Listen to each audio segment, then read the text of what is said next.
Hello, thanks for joining me, astrologer Patrick Arundell, for your in-depth horoscope forecast for week commencing the 19th of August for the Sun or the Ascendant. If you've yet to subscribe to my channel, I'd be grateful if you did so now. This week begins with a shift of emphasis beginning to take shape. Late last week, Mars, the planet of drive, moved into the sign of Virgo. Now, this is a bit counterintuitive because Mars is about the individual.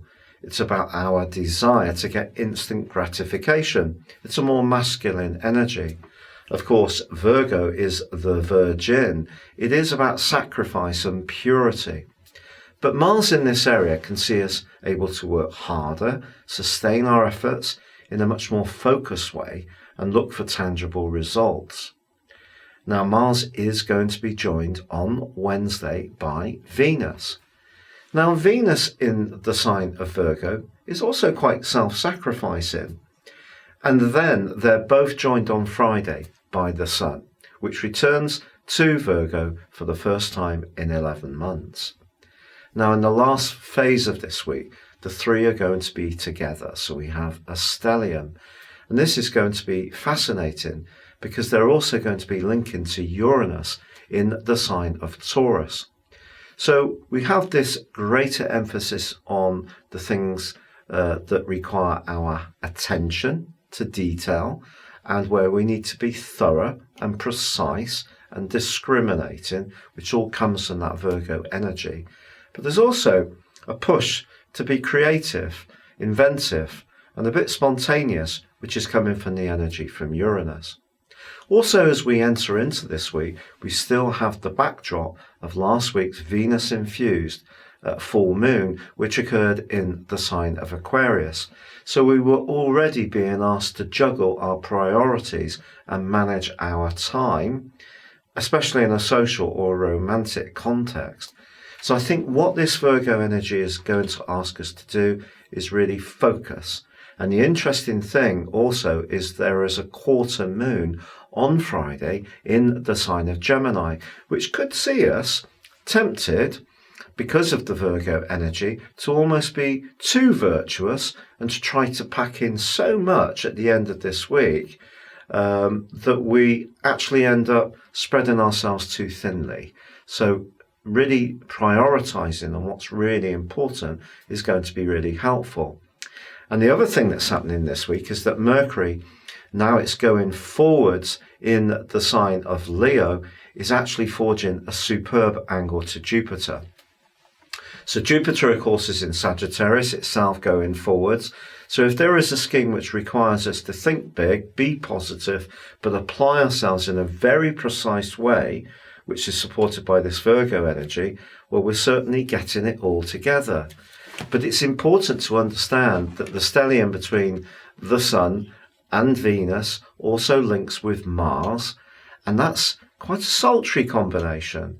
So it may say us orientated in some way with our passions to do something that can be good for someone or good for a relationship, but especially where we can think of another person's needs and be a bit more thoughtful or practical in the way that we help them. There's an interesting contrast in your specific forecast for this week, Libra. One which suggests that a future-orientated plan or something that you're collaborating on with someone that you're really engaged with can be a great source of encouragement. It is true that this week's quarter moon in your sister air sign of Gemini could, however, bring up some sensitive strands within you.